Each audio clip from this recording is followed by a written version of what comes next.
Good evening.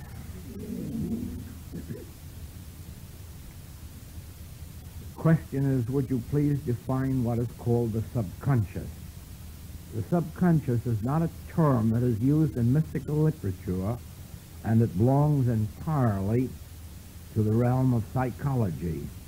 And therefore, I would not feel qualified to define their terms. We do not have such a term in our work, nor does it appear in spiritual or mystical work. Certainly it applies only to the realm of the human. Is it not cruel or wrong to kill beasts, birds, and fish for human food? I can't answer whether it's wrong or not.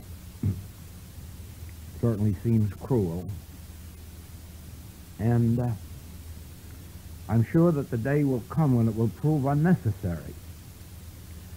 The eating of meat is, of course, a hangover from those days, 150 to 200 years ago, when meat and fish, birds, comprised almost the whole of man's menu, because there was so little known of agriculture, and except for a few basic products,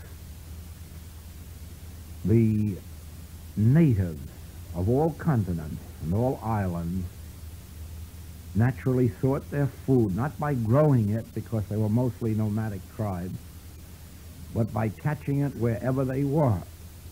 And of course we are just a very, very short way out from that state of consciousness. And therefore, we haven't learned to completely do away with it. To begin with, it could be done away with, the eating of flesh in private homes. But that involves a study. It should not be undertaken lightly. For this reason, at our present state of unfoldment, we have made the body accustomed to these particular foods, and to deprive ourselves of them now without knowing how to substitute other foods just brings about more problems than those we already have. It is very much along another line, also having to do with foods. I'm sure there must be some of you who know that 75% at least of all the diseases of the body could be eliminated merely by proper nutrition. In other words, at least 75% of all the diseases of mankind are caused by wrong habits of eating. Now, I'm speaking completely on the human plane. And it is for this reason that those on the human plane can not only rid themselves of disease, they can rid themselves of the ravages of age merely by changing their eating habits. I will give you an illustration in point. In our Masonic bodies in New York State, it was decided about 20 years ago that a fund would be raised every year, contributed by all of the Masons of the state, to provide research into this very subject of geriatrics, that of age, and how to prevent it. When this research body made its first report about 2 years ago, this is what it said. When this research was undertaken, the average age of death in the old folks Masonic homes throughout the country, and that was from Maine to California, was about 72 years of age. Now, after, I think it was 8 years of this research, it was 82 years of age. But whereas they had formerly died old men and women at 72, they were now at 80, not old men and women. And they said that this entire change was brought about by only two things. One, providing some pleasant occupation for those who lived in the homes, and number two, changing the food they ate.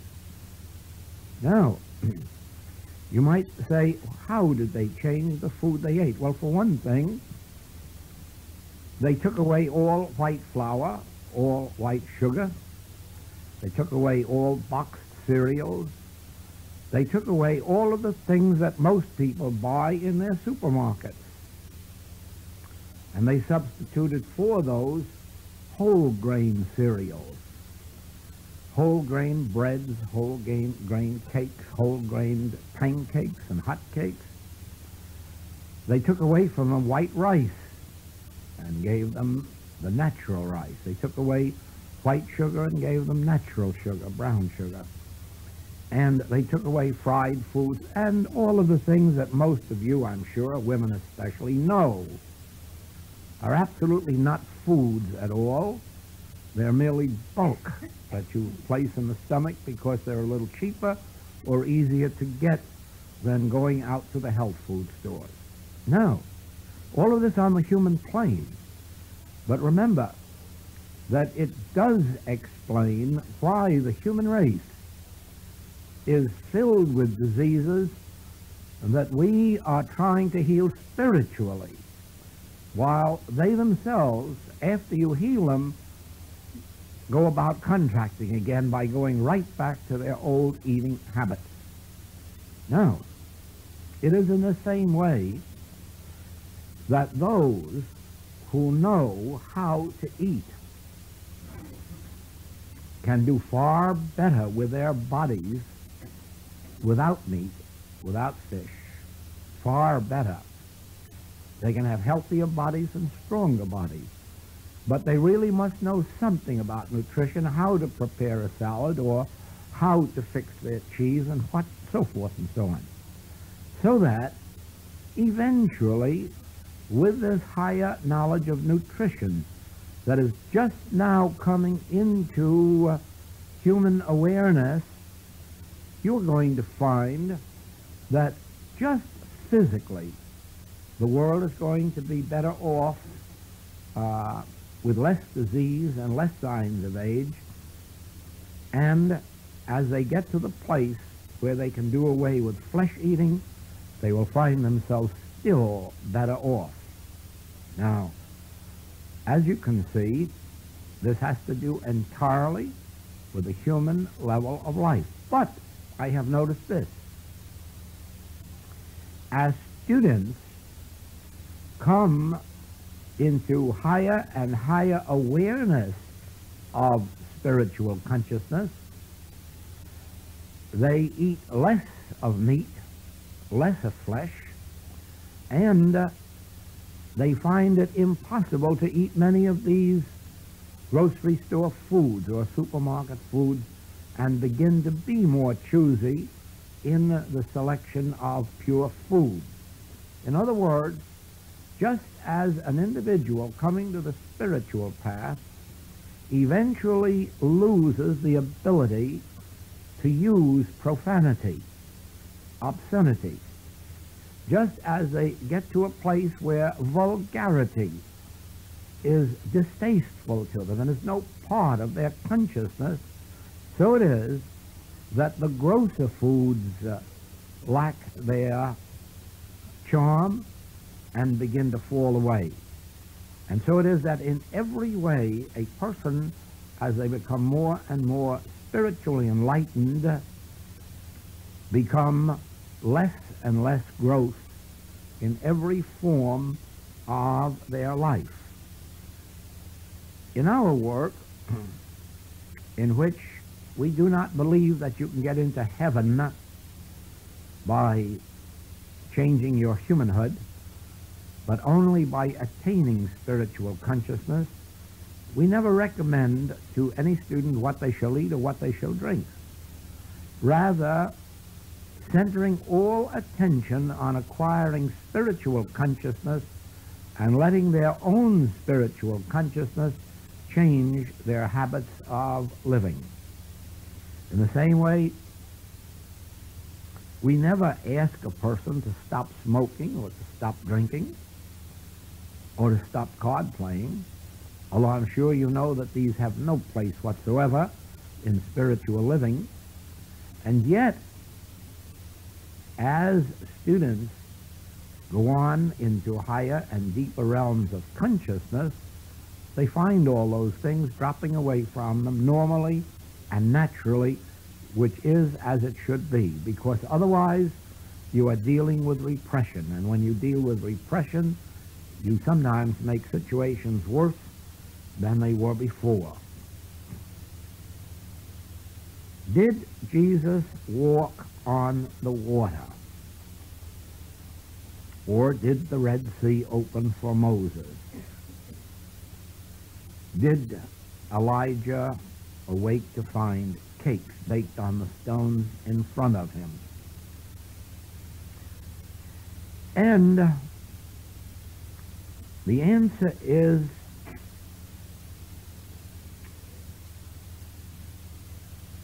that you can only accept an answer in proportion to your own spiritual development, because you cannot accept something higher than your own state of consciousness. I don't know whether Jesus walked on the water, but I do know that it is possible to walk on the water. I do not know if the Red Sea opened for Moses literally, but I do know that it can. I do not know whether cakes were baked on the stones in front of Elijah, but I know that it can take place, and I also know that all of these things have taken place. Now this brings us to, well, let us call it just this point. Nothing is impossible. Everything may be impossible to you or me, but nothing is impossible. And the reason is that God is the doer, not you and not me. As long as it would depend on you or me to walk on the water, I'm sure it could not be done. As long as it would depend on you or me to make manna fall from the sky, I do not believe that it could be done. But this I know, that when we rise to certain states of consciousness, things transpire through us that could never happen on the human level of consciousness. This is an experience that actually happened in the home of one of our students. It is a home of means, but the husband, not being interested in the spiritual teaching, it was necessary for the wife to get from her husband whatever monies she needed for any spiritual purpose, whether it was the buying of books or going to classes or anything else that she wanted.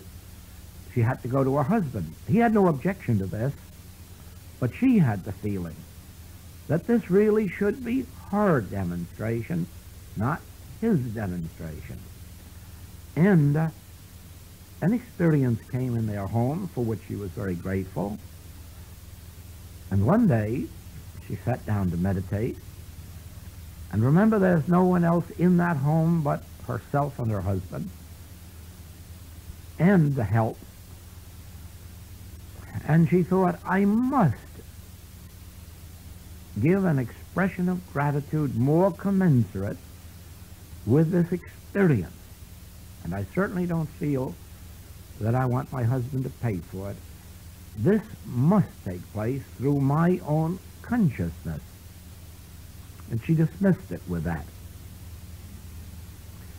A few days later, she went to her handkerchief case, where never in her life had she placed any money, and she found in there the exact sum that she had decided on as the gift that she wanted to make, and all in American currency. Well, she hadn't placed it there, and so she spoke to her husband to ask if he had placed any money in her drawer, and he said, certainly not. Anytime he wanted to give her money, he would gladly give it to her, not hide it in her handkerchief case. Now, I would not be able to remember how many times we have had stories brought to us of students who found money in their pockets, or students who had experiences of what you would call the supernatural phenomena, such as I've just described. Some of it you might discount. Knowing the people involved, it is impossible to discount all of it. In the same way, as you watch the healing works, you see things sometimes that you would no more want to tell another than you would want to try to fly without wings, because it comes absolutely in the realm of the ridiculous as far as the human mind is concerned. And let me tell you of a couple of these. A man who formerly played in a symphony orchestra became deaf and was no longer able to hear. When he was examined, he was told by ear specialists that his eardrums had wasted away and that he had no eardrums. Now, one day, he was sitting on a beach when a member of his family, who was a spiritual student, wrote a note to him and said, why don't you turn to the Spirit for help, for you surely could receive it? And he spoke to her and said, then heal me. You've been a student a long time. Heal me. And she went into meditation, and instantly he heard. And from that day to this, that man hears, and yet the doctors insist that he has no eardrums. But he hears. Now, I have a student who was the young bride of a young man. His mother was one of our students, and she was a surgical nurse working with doctors in the surgery, and she went blind. The cause I don't know, but she was eventually declared permanently blind and received her blind allotment from the government. In the course of time, she became interested in this work and wrote asking for help. And it was a very short time afterward that she saw everything clearly. She went back to the hospital, applied for her job, and was given her job. And she went into the surgery again as a surgical nurse. But twice a year, these nurses have to submit to physical examinations. And at the time of this physical examination, when they were testing her eyes, the doctor said to her, "Why, child, you're blind. You can't see a thing." Oh, she says, I can see everything and I can read everything. Oh, he says, "You've memorized the chart, that's all." But she says, "I'm working in the surgery and I see everything." "Oh, no, you've just memorized." "Oh, that's an impossibility." Oh, she said, "I can see perfectly." And she went on to prove to him that she could. But he said, "In spite of that, I don't believe it, and I'm not going to permit you to go back." And he didn't. She was discharged. But soon after that, her husband was transferred to another city. She made application in a hospital there. To this very day, she is acting as surgery nurse, in spite of the fact that they say she cannot see a thing and is blind. And I have one more such case to tell you, and that is of the very first woman whom I taught and placed in the practice. She had a daughter who at 5 years of age sneezed and broke both cords of the eyes, or the cords of both eyes, and was blinded. Within a year, her eyes disappeared entirely. They, what would you call it, dissolved into dust and just blew away, so that there was only 2 empty sockets. I was in the family as practitioner to both the mother and the father. And one day, the mother said, "Don't you think that this child's eyes could be restored, that her sight could be restored?" And I said, "Frankly, I couldn't tell you. I'm not far enough along to know whether someone living could do it. But it would be worth experimenting with. And if you'd like, I'd take the case, but on one condition. Don't hurry me, don't nag me, and don't give me any money. Don't put me under any feeling that I'm working hopelessly or against time or money. Just leave it with me to work with as my own unfoldment takes place, and let's see what does happen." And 11 months later, the child opened her eyes and had 2 brand new eyes, and still has. Now, I can say all of these things to you for only one reason. That those of you who have been through class before or have heard my tapes, you know that I make no claim to any healing power. I don't believe that anyone has healing power.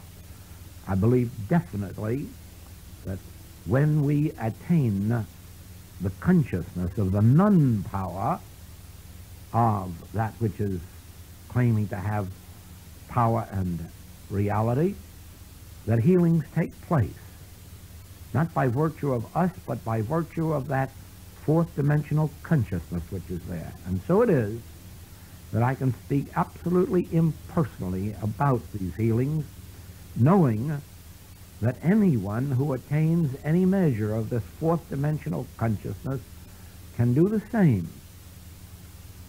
In 1921, I was given 3 months to live.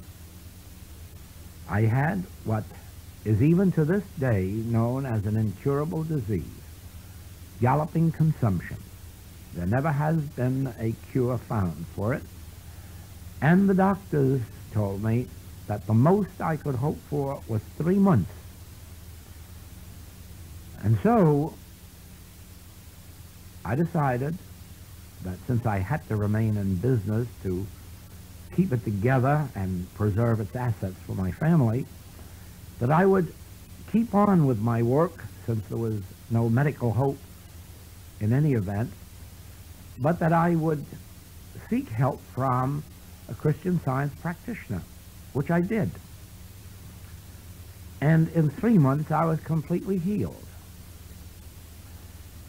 Now, a couple of years ago, when telling this, somebody doubted it so positively that they were willing to bet everything they had that it was a wrong diagnosis and that I'd never had such a thing, and if I had, couldn't be cured. And I agreed to submit to X-ray examination. And the X-ray examination reported this, that I have only one lung, but that I have a wall of muscle around where the other lung should be, and that this wall is my lung. And where did it come from? And how did it get there? Only after submitting to spiritual treatment.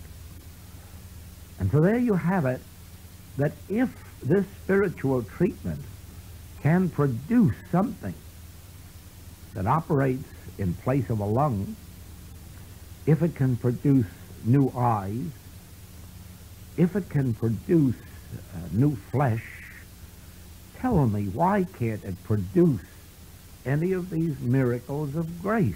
Manna falling from the sky, the Red Sea opening, because this we learn in the practice. Transcendental consciousness governs every effect. You can even make an automobile run without gasoline if you are sitting there in transcendental consciousness. Pilots have flown when their planes weren't functioning. Anything and everything can take place, not by your understanding or mine, but by the grace of God. Because when that grace of God or transcendental consciousness is functioning, it governs everything in the physical, mental, moral, financial realm. And so it is that the little that I know about the human history of Jesus does not indicate that he walked on the water literally, but if he actually was as high in consciousness as we have reason to believe, he certainly could do it, because it is not an impossibility, nor is it an impossibility for food to appear, or clothing to appear, or any other phenomena of nature. Because in the last analysis you will find that all phenomena is governed by the fourth dimensional consciousness. Therefore, it is only necessary that we rise into that consciousness where it can take place, because on the human level, we can't grow new eyes. On the human level, we can't make miracles. We can't bring rabbits out of hats. On the human level, we cannot do any of these miracles. It is only if we transcend the human into a state of consciousness which is divine, fourth dimensional, spiritual, then anything is possible, because anything is possible to God. Do you think it's strange that God could set a table before you in the wilderness? Do you think it's strange that God could have water coming out of rocks? No. In our inner circle, we have witnessed many miracles, and since we're on that subject, let me tell you a few. There was a place in Florida where it had rained continuously for 18 months. Business was at a standstill. Merchants were going bankrupt. Real estate was at a complete standstill. Crops couldn't produce. And this whole area was in a very, very bad economical condition. The cause of this rain was a cloud formation which was hanging over Bermuda, but in such a way that the rain fell into Florida and into this one particular county. Weather bureaus were insistent the rain couldn't stop until this cloud formation dispersed, and it didn't seem willing to disperse until one night, two students, man and wife, of the Infinite Way, who lived in that particular city that was so hard hit, decided it was time that they try spiritual means. And so they telephoned from Florida out to Hawaii, which is probably 6,000 or 7,000 miles, and told us this story and said, will you help us and see if this cannot be made to stop? And at the time that the telephone call came, my 10 top students were in my living room, where we were having a meeting on this very subject of experimenting with the phenomena of nature. And so I said, well, we are ideally situated to try, so we will begin this instant. I went out into the living room, told them this, we sat there and we worked.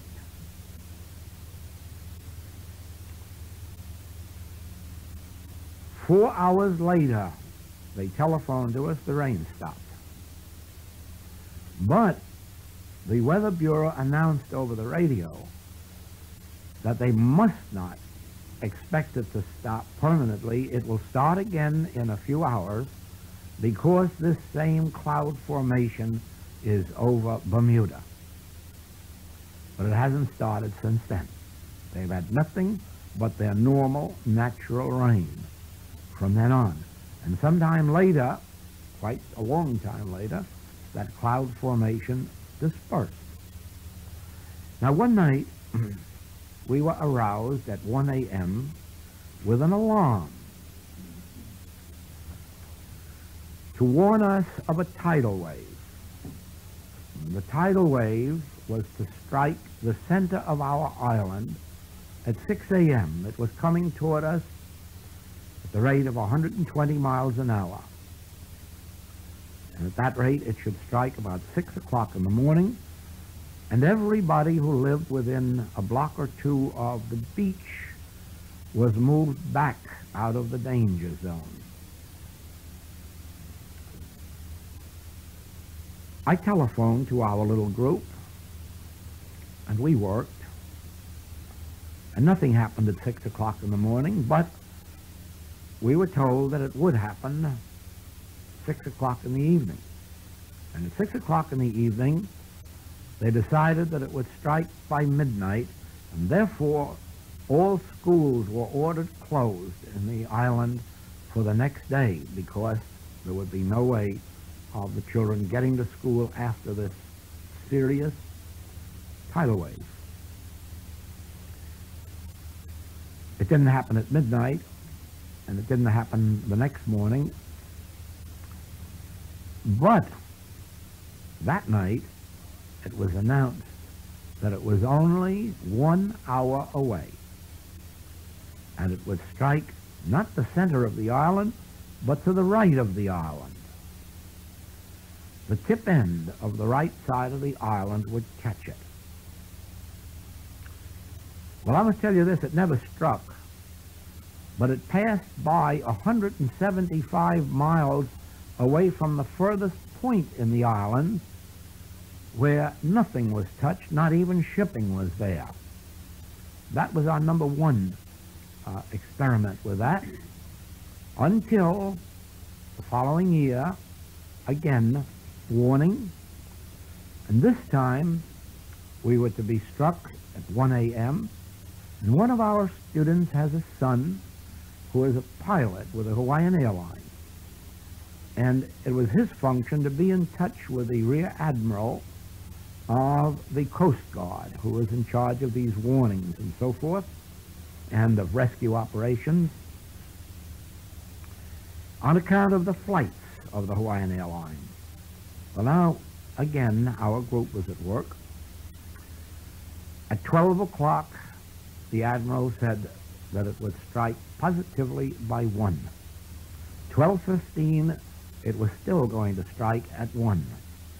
12:30, it was going to strike by 1. And at 12:45, the Admiral announced, we've lost it, and we can't find it. And it hasn't been discovered yet. And so Sammy insists that I am responsible for their having a holiday from school that wasn't on the agenda, for which he's very grateful. Now, we are continuing this type of work with any type of storm, with any type of, you might call it, unnatural, natural phenomena. That is, unnatural phenomena of nature. And why do we call it a storm unnatural? For the simple reason that God has never created anything destructive to God's universe. Therefore, a storm must be man-made. Therefore, it must be a product of the carnal mind. But the carnal mind is a belief in two powers, whereas the truth is God is infinite. Therefore, God is the only power. And in the light of the knowing of this truth, nothing else can have power. All claim of power must be dissolved. Well, it has been dissolved in diseases, it has been dissolved in sins, it has been dissolved in insects that attack plants and so forth. One of my works some years ago was with the Department of Agriculture in Florida when a disease struck their milk cows and rendered the milk impossible for use, and they had to slaughter the cows for beef at a terrific loss of price. They couldn't find a remedy for it, and we were called, and in just one day, every single trace disappeared. The cows were normal, and except for one day a year later, it has never returned. One day a year later, it did return. They called for help, and again, it has never appeared. So we have witnessed infection dissolved, contagion dissolved, weather dissolved, anything that has its origin in a belief in two powers. The reason you must clearly understand, God has no pleasure in your dying. Then God has made no provision for your death. Then such a thing as a storm, an infection, a contagion, age, all of the things that lead to death cannot be a part of God's creation. Otherwise, God would have provided for our death. It is strange that even in Christian churches, they accept the Hebrew Testament's 70 years and 10, which is absolutely nonsensical in the face of a master who said, I am come that ye might have life, and that ye might have life more abundantly. I am come to heal the sick, raise the dead. Where then, if this is true, where is a provision for a power of sin, disease, death, storm, infection, contagion? Where does it come from? And when you work in this field as an active practitioner, you must eventually come to the conclusion that I have come to, and that is wherever there is a belief in two powers, it must externalize itself in conditions of both good and evil. And it is for this reason that human good is not spiritual, because it can be changed to human evil. Health isn't spiritual because it can quickly change to disease. Human life isn't spiritual because it can turn to death. And so it is only when your righteousness exceeds the righteousness of the scribes and the Pharisees. In other words, when you rise to a place in consciousness where you do not have a pair of opposites, where you do not have God contending against the devil, where you do not have immortal mind contending against mortal mind, where you do not have any form of a God power doing something to some form of an evil power, and can live and move and have your being in thy grace is my sufficiency in all things. I am not giving power to anything that has form. I am not giving power to that which I can see, hear, taste, touch, or smell. All power is vested in the invisible, the spiritual. When you do that, you find that even if you start with the milder forms of error, that gradually they disappear, and this gives you courage to go on to sum up what appears to be the more serious. In the end, you learn that the more serious is no more serious than the simplest, because they both have their foundation in a belief in two powers. Once you rise above the belief in two powers, you've healed it, whether it's a simple little pimple or a great big cancer, or whether it is a form of sin, false appetite, or whatever it may be. Now, even on the human plane, we are beginning to witness that.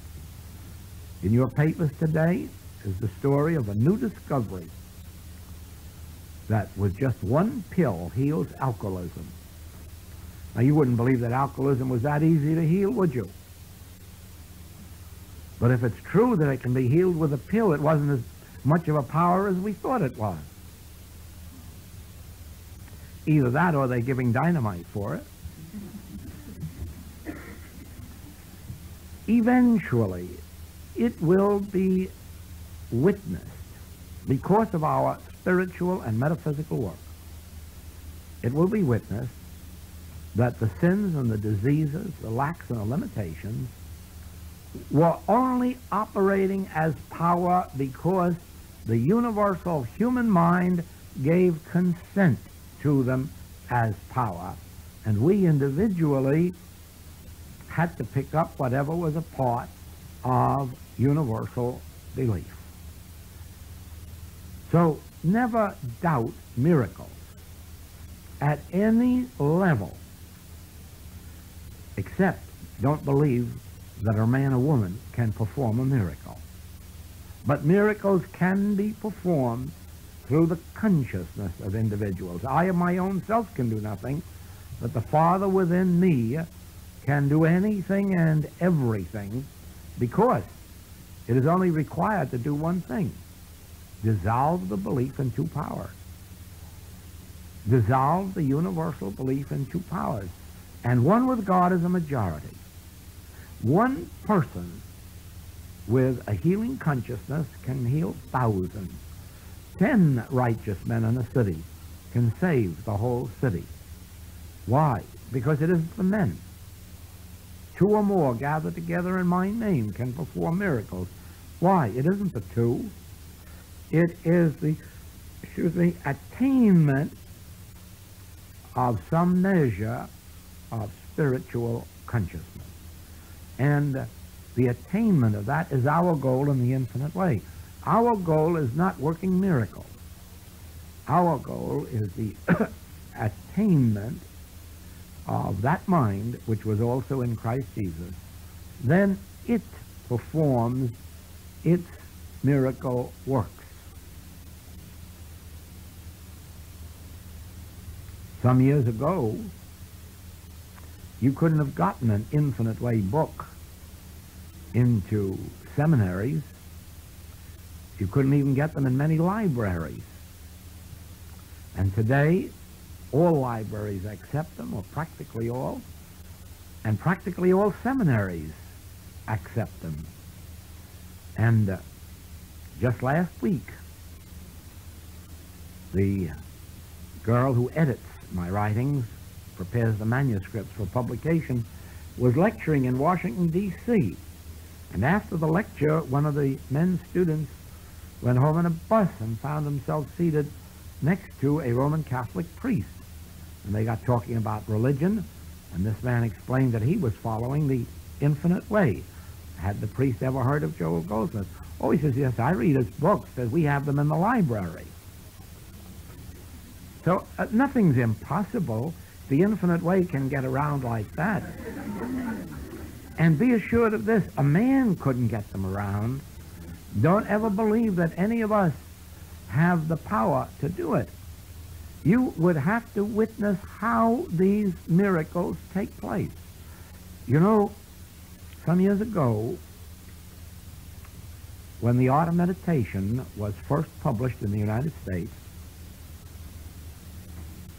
none of our books had ever been accepted by the Protestant Church, and none were ever found for sale in a Protestant church, probably unknown. But what happened?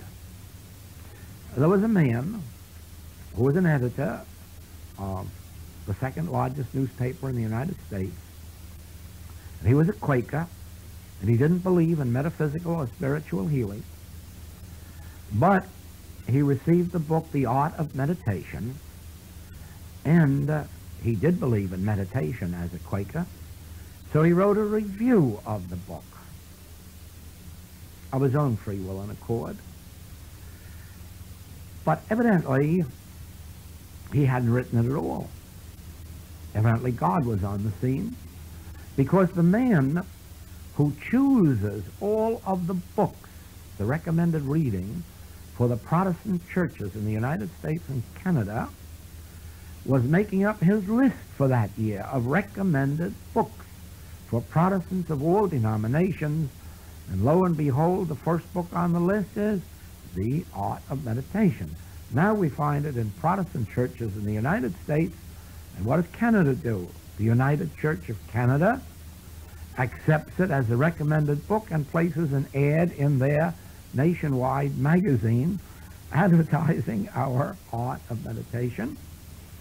And in this way, the first book is to be found in the bookstalls of Protestant churches, in the Methodist bookshop, in the Baptist bookshops. Heaven knows where you would never expect to find such a thing as an Infinite Way book. And then when Practicing the Presence came out, naturally, if the other one had been recommended, why, this one must be all right. So that one went in. That one had a list of the other writings of the Infinite Way, so they must be tried. And now I cannot tell you how many churches have prayer groups studying the Infinite Way writings and preparing their groups to heal with the Infinite Way methods. Think of this, and then ask yourself if you believe that man could do that. And you know the answer. No human being could break through. No human being could break through anything of that nature. It never has been done before. But with God, all things are possible, and there is no place now where the Infinite Way writings are not to be found, certainly if one looks at all. And so I say to you, don't ever believe that there are no miracles, or that miracles are impossible.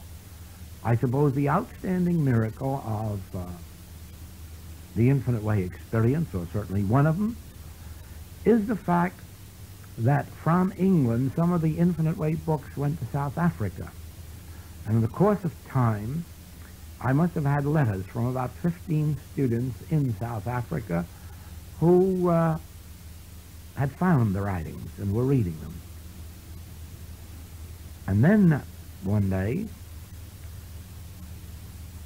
I'm sure it must have been God, but it seemed to be a man, wrote me a letter and said, when you're on your European trips, why don't you come to South Africa? Well, I didn't have any reason except that it was 10,000 miles away, and it seems far to go to see 15 people.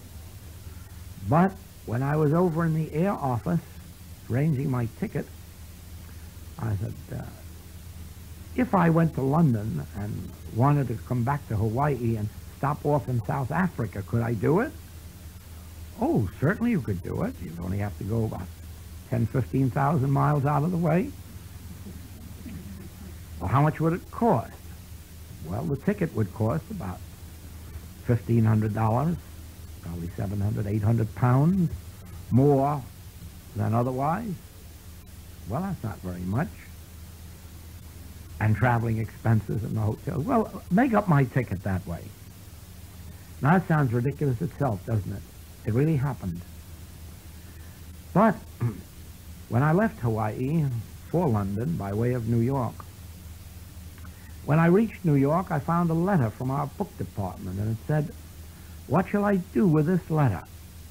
It was from a bookshop in Cape Town, South Africa, ordering 200 copies of each title. And I said, well, they probably think I'm Billy Graham. They've heard I'm coming, and they think I'm coming with a brass band. So just send them 20 copies each and tell them that I'm not coming with a brass band, and nobody's going to know that I'm there except these 15 people or so who have my books. I got to London, and one night the telephone bell rang, and this bookshop from Cape Town, South Africa is on the telephone. And the lady who owns it said, "Isn't our credit any good?" "I don't know anything about your credit. What's the matter?" "I want 200 copies of each title, and I'm getting 20 titles. That's insulting." Well, I said, tell me what you could possibly do with 200 copies of each title. Well, said, we have 800 people here lined up for classes in Johannesburg and Cape Town and Durban. 800. Yes, and that's what was waiting there, too. 800 people greeted me in South Africa. I not only went back to him, I went back the very next year again, because the work had grown so tremendous. Could a man do that? No. But could you believe anyone but me if they told it to you? Doesn't it really sound stretching it a little bit too far? But it's gospel truth. It's in the records. It's gospel truth. So it is that I don't believe that there's a man or woman who could have carried the infinite way around in 14 years and brought about its acceptance in as many places to quite the extent, or who could have, as an unknown, never before having written a book, corralled such publishers as Harper and Brothers in New York, or George Allen and Unwin in London, or the publishers that we have in Holland and in Germany and now in Japan. I don't believe a man could do that, and I don't think you would want to undertake it, unless you had behind you the divine grace that has operated with me and for me and through me ever since my career began 30 years ago, but has led me through experiences that are certainly as great as those we read about in Scripture. If I haven't walked on the water literally, I have figuratively and symbolically. And if I haven't had manna fall from the sky, I've certainly had $1,000 bills fall from there that weren't due me or owed me by anybody that has worked the miracles in this business. And so, I say to you, please accept anything as a miracle as long as you don't credit it to a man or a woman, because there doesn't live a man or woman who can perform spiritual miracles. But those who attain the tiniest measure of spiritual grace find this grace operating through them to heal people, to supply people, to care for people, to bring about changed attitudes, and to do all other kinds of miracles. Well, we've been entirely on the subject of miracles all night, and I hope that those who hear this tape or this lesson will find something in them except just testimonies, so as to know that they're not meant as testimonies. They are actual experiences bearing witness to the powers of a transcendental consciousness which are impersonal and universal and can be attained by those who are not seeking loaves and fishes, but are seeking the attainment of that consciousness. Would you please enlighten me on the Master's words, "Blessed are the poor in spirit, for theirs is the kingdom of heaven"? And I would actually interpret that as meaning the humble. The poor in spirit are those who have no spirit of self, no spirit of self-power, self-wisdom, those who actually know that there is a presence in man. There is the Spirit of God in man. There is the Father within me who doeth the works. There is the poor in spirit. For they say, like the Master, not only I can of my own self do nothing, or I am nothing and my message is not mine, but they also say, I am not healthy and I'm not wealthy. The earth is the Lord's, and the fullness thereof, and by virtue of my sonship, all that the Father hath is mine. There is a poorness of spirit, a humility. There is an absence of personal selfhood, an absence of personal power, and the complete relaxedness in the awareness of a divine grace. Oh, that's all right.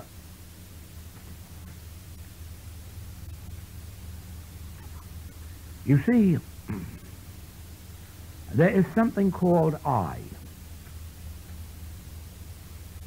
And perhaps you have wondered why the word I is capitalized in the English language. I think it's the only word that's capitalized, isn't it? Except words that apply to deity. Why is it capitalized? Because it does apply to deity. I is the name and the nature of my selfhood, your selfhood, the one selfhood, because I and my Father are one, not two. So there can't be two I's. If I and the Father are one, there is only one I, and I am that I. I am that I am. And in proportion to our awareness of that, we demonstrate the fact that we have nothing to demonstrate. We are the embodiment of all that God is and all that God has. For I and the Father are one, and all that the Father hath is mine. And therefore we relax from physical might or mental power and let there be light. Don't try to create it. Let there be light. Approach your own individual life as if you were watching a sunset or a sunrise, and not projecting yourself out there trying to make it happen, but abiding in the center of your being, and let there be sunrise. Let there be sunset. Not by might, not by power, but by my Spirit, saith the Lord. By the grace of God, the sun rises and the sun sets and the tides go in and the tides go out. Sit by the ocean and watch those tides coming in and going out, and realize that you are making no effort to bring it about. Notice the stars and the planets at night, and realize you are doing nothing, nor is collective man doing anything. It is a state of ising, a state of being. And behind this state of being must be the infinite, eternal, immortal, omnipotent, omnipresent, omniscient. No, it isn't. It is omnipresence itself. It is omnipotence itself. It is omnipresence, omniscience, omnipotence itself. It is not an omnipotent something, but it is omnipotence itself.